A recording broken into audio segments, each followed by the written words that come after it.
Hi Anna, nice to see you. We're going to have a little chat today about the work we've done together and the results, the amazing results that you have experienced as a result of 2 months of RTT and coaching. So let's jump straight in. I'd love to hear from you. First of all, what was life like before you found me and found out about RTT? What was going on for you at that point? Yeah, and really great to be here with you too, Betty. Yeah. So I suppose if I would look back on my life, like if I'd look back maybe like 5 or 10 years or more, I think I saw myself as being a very capable person, the kind of person. I was quite strong, I was quite resilient. I was doing a lot of projects, I was getting loads done. And that was how I went through life. I was like, yeah, I'm okay, I'm doing all right. And then I got to this point, probably kind of getting towards my mid 40s, where I started to kind of, these cracks started to show. Um, and I think I would associate a lot of that with perimenopause and my hormones changing. But to me, that was what it revealed to me, because I started getting some increasingly bad anxiety. And to start off with, I was like, well, I don't even know what I'm feeling anxious about. But it got worse and worse, and I would have periods of depression. It culminated in me having to take a few months off sick, signed off by the doctor, because I literally just couldn't function in life. And I've got a family, I've got two teenage daughters, and I live with my partner. So I've got support around me, but I've also got a lot of responsibilities. So I was suddenly feeling like I can't cope with life anymore. I can't cope with the things I've always been quite able and quite capable to cope with.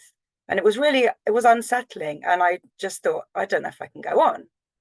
And frankly, sometimes I even felt bouts of, I wouldn't say suicidal, but I would say that I was kind of doubting that there was a place for me in this world anymore. And what can I do? Um, so, and actually, if I looked back further, I could see, and I think that this hormonal change taught me a lot, actually. And I decided not to go for HRT because I thought, this is teaching me something. I'm learning something about myself here. And I look back and I thought, actually, I've been really good at coping all these years, but really what I've been doing is I've been holding myself together really tightly and going, I'm a good person, I'm capable, I can do all this stuff. But it was kind of quite from a place of kind of quite intense personal pressure, actually, to do well in life and be responsible and be good. So I kind of gradually, bit by bit, started getting to know myself and getting to recognize, oh yeah, this is what's going on. But like, and some things need to shift, but what are they? And so I was increasingly questioning and trying different practices to help with that, but not actually finding something that would really unlock it, I suppose. So it's kind of quite a tumultuous space, I suppose. What kinds of things did you try? Um, So I'd had various meditation practices for quite a few years. I've been involved in a Tibetan Dzogchen group for quite a few years, and then more recently another one. So I've been practicing different forms of meditation. I always felt like somehow, even though I was doing that, I kind of felt like, oh, I'm doing this. One day it'll work. But I felt like I'd always get to a certain point where I couldn't go any deeper. So something was always blocking me from really, I was like, I think I intellectualized everything way too much. So, and I was trying all these practices to try and de-intellectualize myself. And the other thing that would happen is I'd kind of I might have done like breathing exercises. I worked with a psychotherapist who gave me lots of breathing exercises to do, as well as some kind of positive affirmations to do. So I was doing all this stuff. And what else? I mean, I did some voice workshops that were kind of, sometimes I'd do things and it would help for a bit. It would kind of expose me to this like feeling of like, yeah, I'm in the present moment, everything's okay, I relax. But then it would quite quickly come back in. I'd come home, I'd come back in the daily life, and suddenly all the barriers and the kind of control and the responsibility would all come back in, and I'd be like, the armor would go back on again, I think, was what was happening. So I Yeah. get so far, but then I'd always be like, oh no, you mustn't open yourself up too much. Keep the armor on. You've got to be strong to be in this world. So Mm, I think, yeah, that was why things didn't quite work ever enough. mm, yeah. So what kinds of like I'd be curious to hear about how other ways that that manifested, you know, what were you actually doing? What was life actually looking like if we, you know, had a little fly on the wall back then? What kinds of behaviors were you noticing in yourself and the struggles that you were facing then? Hmm. I think, I mean, I did have, if when I meditated, I discovered this actually quite a few years ago. When I meditated and um, just allow myself to be in the present moment, I'd often become aware of a feeling of anxiety. It was right Mm, here, you can see in the solar plexus. mm, Um, and then it's like every time I really relaxed and allowed myself just to be in my own body, I'd kind of feel, oh, I've got that feeling there. I didn't realize what it was to start with. And I kind of thought, oh, yeah, that's anxiety. But it was actually just kind of there all the time. But it's just that when I kind of just got on and made myself strong and got on with my life, I wouldn't feel it anymore. But I think it was always a constant nudge for me to kind of be good, be responsible. Um, yeah, would keep it you was say like a you, sense of sorry to interrupt you, Anna, but would you yeah. say that you were aware of those nudges back then, or is that something you can see from where you are now? Yeah, it was more retrospective. I think, I mean, I gradually over perhaps the last kind of 2, 3 years got to know it more of like, oh yes, now I can feel it present more often, and I can feel that I kind of thought if that's there all the time, sometimes I'm aware of it. When I'm not aware of it, is it giving me like a subconscious signal Mm. where like I don't want to feel that thing, so it's causing me to um so I'm trying to kind of define what the behaviors were. I think it was just like a feeling of a fear of letting my barriers down. Yeah. I mean, I could allow myself to be vulnerable and I could allow myself to connect, and I was increasingly through my different practices and my things I enjoyed in life, we're definitely moving in a direction. I wanted to be more open. I Mm. wanted to connect with people. I wanted to sing. I wanted to show my vulnerability. And Mm. sometimes I could do that really well. But then it was like the moment after, I'd kind of go into this fear mode of like, what have you done? You've let too much. You've let people in too much. You've exposed yourself too much. And then I'd kind of Mm. want to curl up in bed. And would So you, is that what you yeah. did? Yeah. Mm, So you'd yeah, go yeah, to bed as a kind of coping mechanism. yeah. I remember It was a a few years response. ago Yeah. speaking at a conference, and I spoke so eloquently and so confidently. And afterwards, I went and sat down and had this really clear feeling. I just wanted to shoot myself in the head. Oh, wow. Yeah. I was like, "You've really like you went up there. You were so arrogant. You really like showed off. You like you this, you did that. You shouldn't have let yourself go in that way." Like boom. Interesting. You shouldn't have let yourself go in that way. Yeah, Yeah. yeah, So there was a very much a sense of like, keep it together. mm, Like there's certain things we have to do yeah. to to I don't know, to stay on top of it. Yeah, and to be a good person in the world, Aha. to be a good, I kind of felt, and that was where I kind of got to with my psychotherapist as well. I kind of like the underlying theme is like, I really want to be good. Yes. I want to be a good girl. I want to be a good person, behave, get the Yeah. right behavior, do good, raise my children in a responsible way, do good things in the world, create positive social change, all this. But it was quite from a place of, I mean, I don't want to demean myself completely, like I'm showing the worst bits of life. Yeah. Like I've also had some kind of really open, like beautiful experiences, and like I think there was this undercurrent of even like with my Buddhist practice. I felt I'm trying to make myself a good person. I need to be a good person. I need to have a practice that's gonna help me. Yeah, so I felt never good enough. Never good Yeah. enough. Hmm. Oh, Yeah. that's such a common feeling when we scratch the surface in so many people. But thank you for explaining about that. And yeah, how did you find like your ability to, I mean, back then, before we met, Mm. to direct your life or to know what to do? Was that something that you felt clarity on, like knowing, trusting yourself and kind of knowing which direction to go in? I think, um, I mean, I definitely had things that I enjoyed doing and wanted to do, but at the same time, I think I also felt quite like I would very easily go into supporting someone else with their project. And I think part of that was a fear. I had a bit of a fear for taking responsibility for my own things. It was a lot easier to kind of go, oh, that person wants to do that, and they really seem confident in what they want to do. If I help them with that, then that's a really good direction. So I ended up probably helping a lot of other people with things that they wanted to do rather than kind of going, now, what is it that you actually, Anna, really want to do in your life? I mean, again, like I did do some amazing things that I did really want to do. So it wasn't completely, it's not like a black and white situation, but I could feel that a lot of my effort was going into keeping other people happy or helping. It was safer to help meet someone else's needs than to meet my own in a way. And I was a little bit fearful for like, what if I had met my needs completely? Then I'd have no excuses in life for not like, I don't know, really flourishing or being free or something. And it was kind of, it felt a little bit easier to put my energy to someone else. What was, Yeah. I'm curious to know, Anna, what was like just before you signed up to work with me?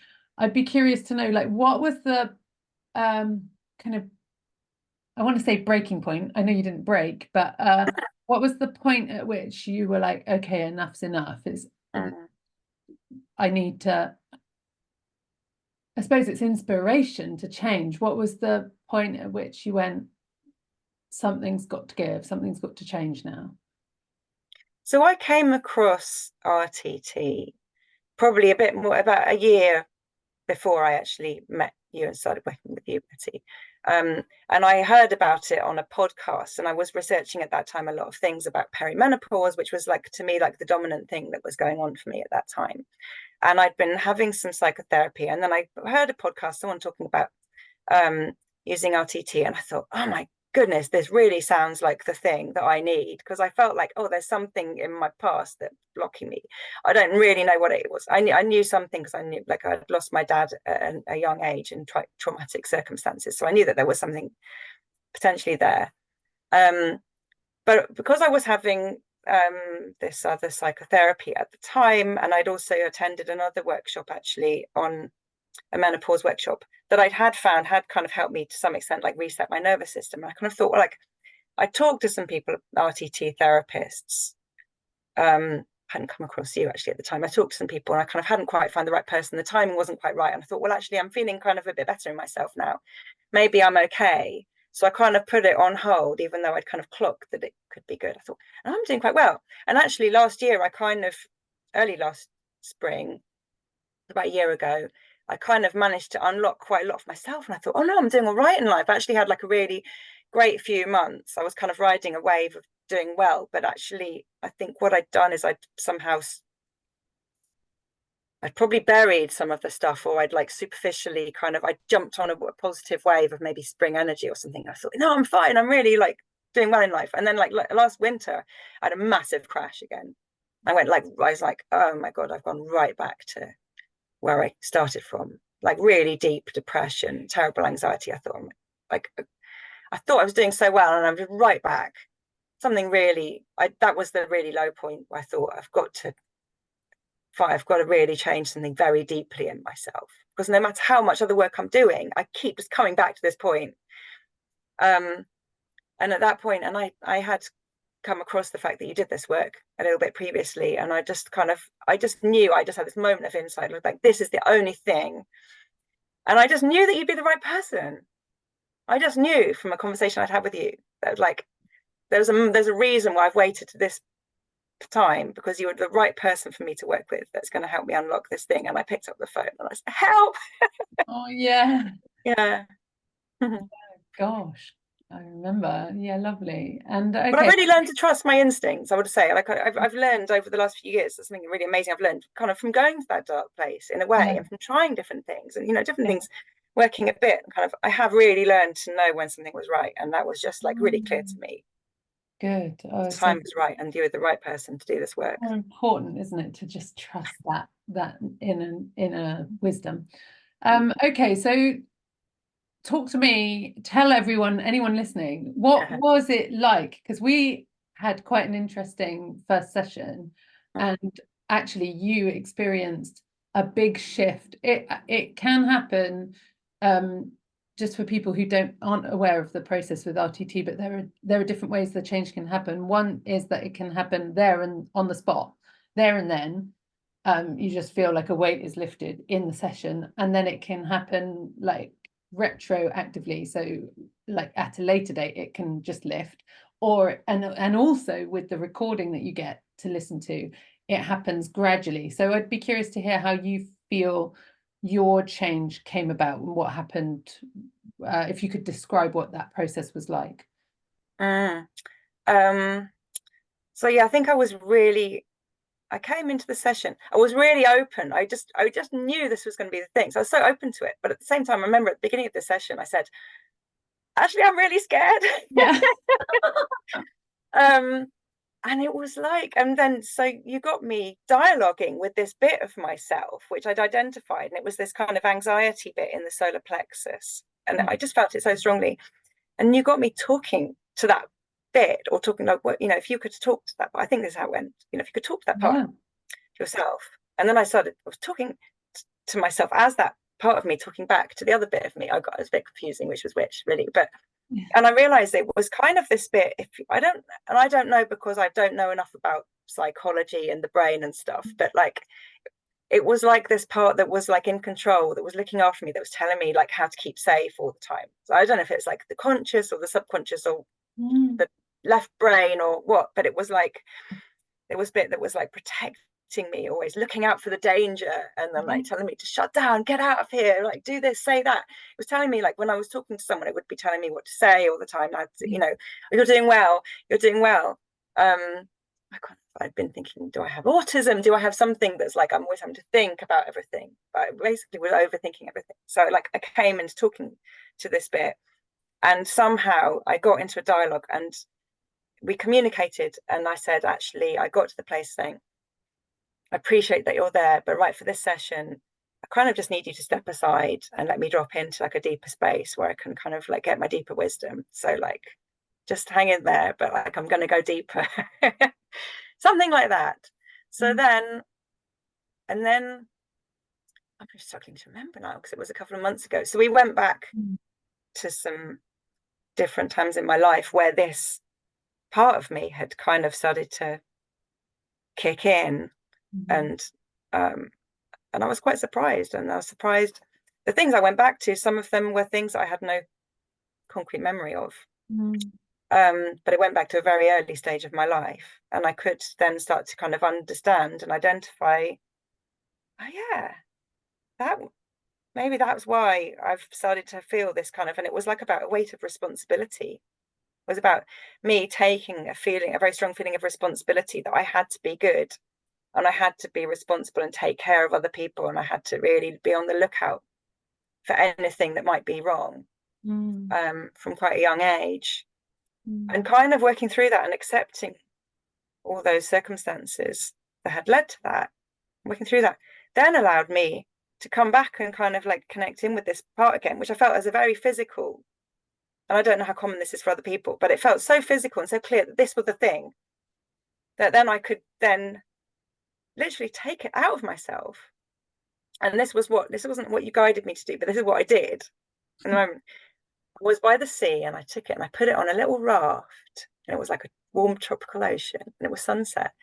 And I sent it off into the waves, and I said, bye, I don't need you anymore. Thank you. You've really looked after me in my life. Thank you. And I don't need you anymore. And so you can go. I love you, and you can just go away. And it drifted away into the sunset. And I just felt this lightness. Immediately. Immediately. Yeah. Could not believe it. Yeah. But like an instantly, and I came out of the session, and you looked at me and you said, you look different. Yeah. Yeah. Well, at the beginning, you'd been so nervous about, well, I mean, it was the anxiety, clearly. I think it knew it was on borrowed time. Yeah. Like, no, I need to stop her from going down to this state because my life is it's that part's life was at stake. It was on its way out the door.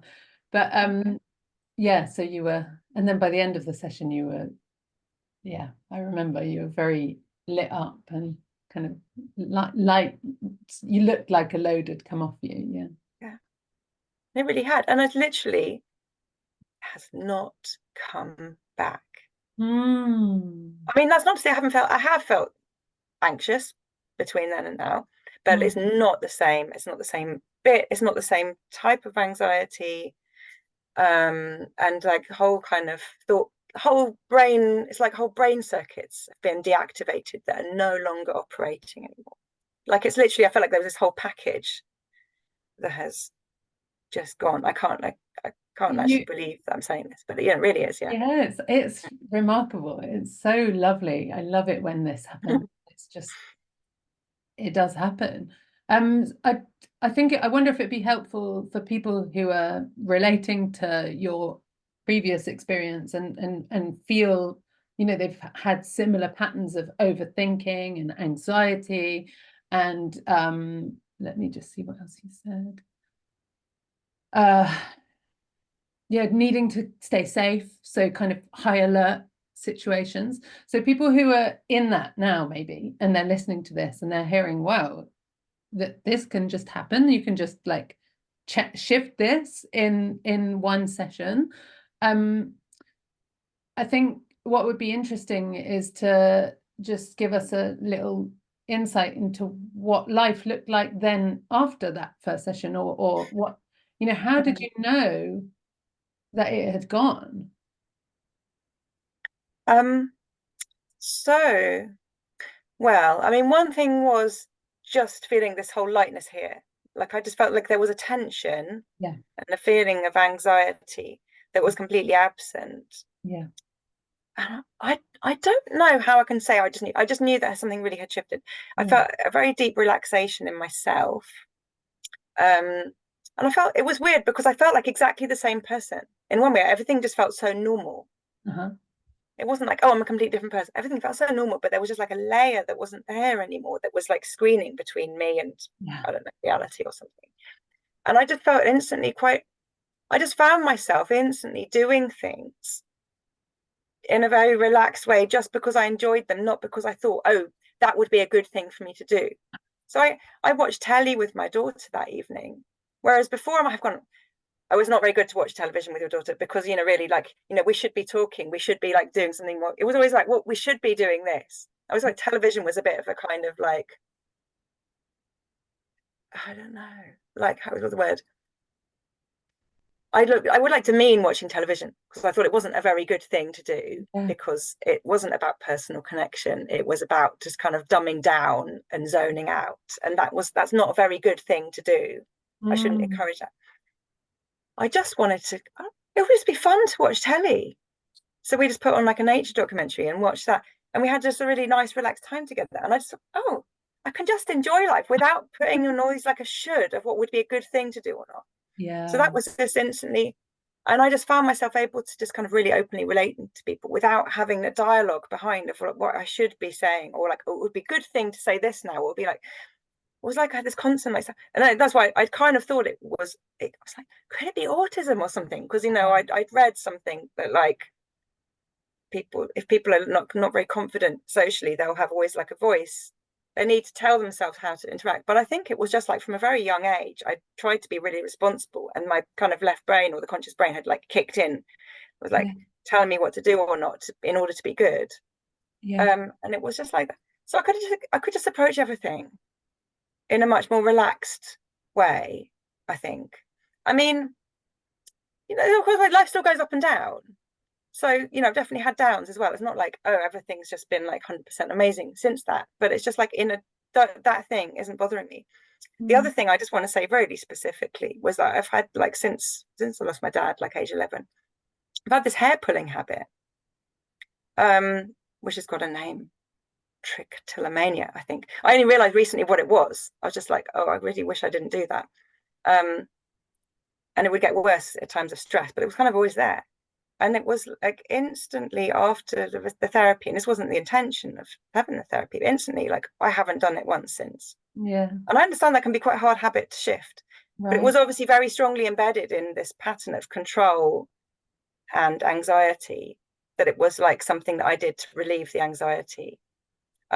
but it's like that's another brain circuit. If I say a brain circuit's gone, it's like that whole pattern of like trigger and response and reinforcement has gone. Yeah. It's just not there. So that's a very striking example, I think. It's amazing. It was a complete side effect, wasn't it? We didn't focus on that at all, and it just resolved itself, yeah, by chance. Well, it's Yeah, chance, as but part of the package as of it. part of it, yeah. Yeah. How about the kind of people-pleasing behavior that you were reported from the beginning? How did that shift? Yeah, no, yeah, absolutely. Absolutely it did. And again, it was all like, and so it was so gentle as well. It wasn't like I got up the next day and said, right, I'm not pleasing anyone anymore. it, it was just kind of, it just became apparent in a very gentle and natural way that um I could just I don't know how to explain it really. I could just do things. I could take responsibility for my own things and allow other people to take responsibility for those things. And if they needed help, I'd help them, but it just wasn't from a space of kind of going, "Oh, I need to make everything all right for you." It Yeah. was like, "Well, do you want me to help you with that?" Mm. Without the kind of without the anxiety that was fueling it maybe before. Yeah. So I mean, maybe in some ways, maybe I'm more available to help other people Yeah. because it's coming from a Interesting. different space. Yeah, but Like also not letting needing it. go. Yeah, sorry, go on. Yeah, no, so letting go of whether it was pleasing someone by doing something for them or trying to please someone by doing what they thought I should be doing. Yeah. All of those kind of things. Yeah. Yeah. Wonderful. And I'd be curious, and people listening might be also curious to hear how if this has impacted, you mentioned about meditation and your spiritual practice, have you noticed any difference in that department? Oh, 100%. Yeah, just the next day when I sat down to meditate, I just kind of felt like, ooh, I just had a different quality. Like I think I was just trying too hard. But I'm so much more relaxed now. I'm again, I have good days and bad days. It's not like, oh, I'm just like 100% in the zone. But it's not being fueled by trying to be good. I must meditate to be good. It's like, well, I'm just going to sit here and enjoy connecting for that sense of connection. I feel a lot more authentic in my practice, an ability to go deeper, and I can feel like it's already just more effective in terms of how it's transforming my experience of myself. And yeah, so that's been that's been one of the best things actually about it. I really, yeah, I've always felt like in my spiritual practice, I can't, yeah, there's just something I can't get to. Mm. And I feel like totally much more open Yeah. to get to that space. Yeah. Yeah, it seems like before there was something blocking you from just fully inhabiting your full expression, fully being able to just be Anna and Mm, naturalness somehow. That's the word that comes to me. Is like there was, because of all the shoulds and this part that was keeping you in line, in check, and when that's gone, suddenly you can just be. mm, yeah. Yeah. Could I say something about the briefly about the next session that we did? Please, please. Because it was I thought, after that I just thought, well, that's it. I'm just like, I'm so happy with where I've got to. That's just I can't believe how much that's changed my life. But I did also start kind of thinking, oh, well, actually, there's something else that I kind of feel like could be better. I kind of was, what did I do? I think I identified something because I kind of felt like I then got into a space where I could go back and think about other things, maybe from my life experience, my childhood, that maybe, oh yeah, there's that memory, and I wonder how that has affected. And I was thinking about a space where I do still feel kind of blocked in the way of like maybe not wanting to stand out, wanting to Mm. conform. I've got an element of not wanting to kind of have my own ideas and something like that. So when I started talking to you about that, and I think I'd like to work with that as well. Yeah. It didn't maybe have the same strength of the first session of like is do or die kind of, not quite, but do or Yeah. die, but um I just thought this would be really good because I feel like it will enhance my my experience of work, and I'm studying for a PhD, and I feel like it would really like allow me to kind of take my work further and allow myself to kind of make a difference in the world, which is kind of one thing I've really desired for.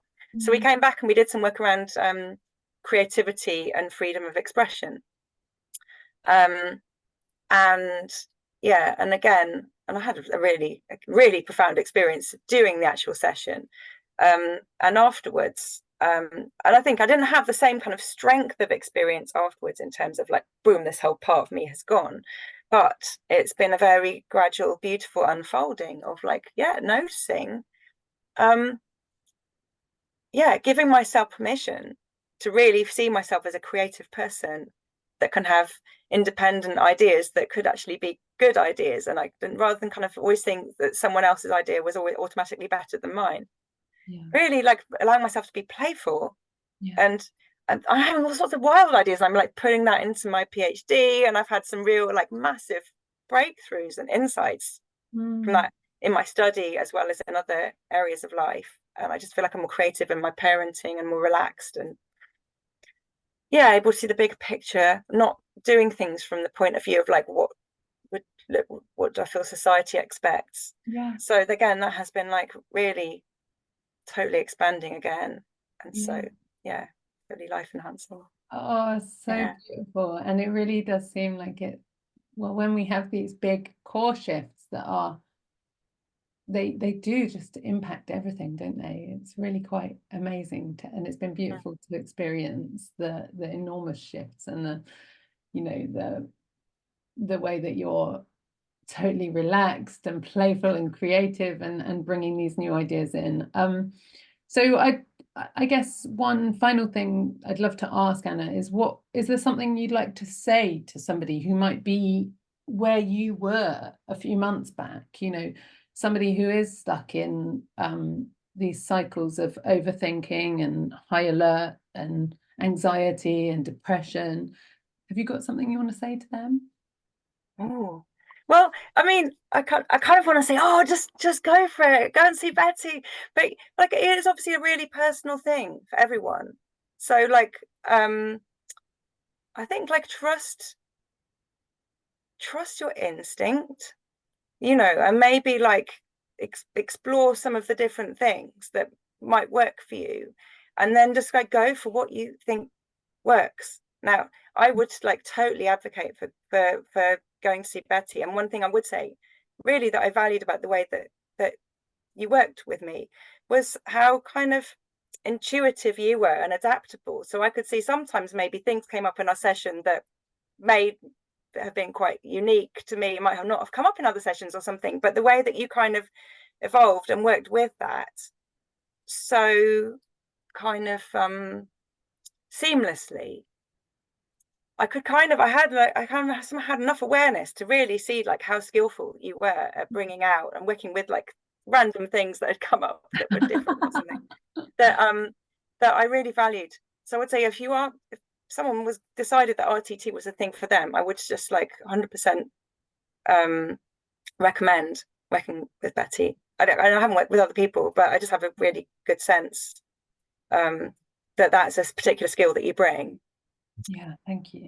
And what's beautiful there, I love that you're not saying go and work with Betty, like totally don't just do anything without really feeling that it's the right thing. And I think that's the best advice, isn't it, that anyone can give, is just trust what feels good. And yeah, if anyone wants to come and talk to me and see what feels good. But Anna, it's been such a pleasure really to work with you. And yeah, like you say, things did come up that were new ways. And I think that is one of the things that I maybe do differently. I don't know, I haven't experienced enough of other people. I'm sure there are other people who do similar things, but just I love to see how it's such an honor to see how each person's story comes through. And then yeah, just it's funny, isn't it, because we're never really that aware of our own ways of being because it's all we've ever known. But yeah, there's something about,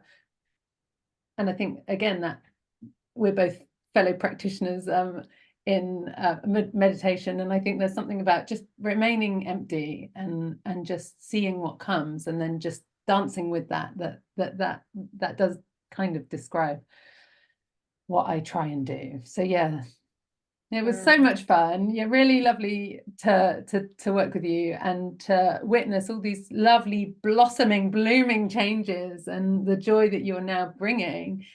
And I can really see the difference. And I wish you all the best and good luck in your PhD and everything that you choose to do. And I'm sure the world will be brighter for it, having your unique expression there. So thanks so much, Anne. Thank you. And yeah, immense gratitude to you, Betty. You've really changed my life, or helped me to change my life. Yeah, fully. So yeah, the world's a brighter place for you being in it too. Oh, bless. Oh, look, we're like a complete love fest. Oh, brilliant. All right, darling. Thank you so much for coming to talk to me today, and all the best. Take care.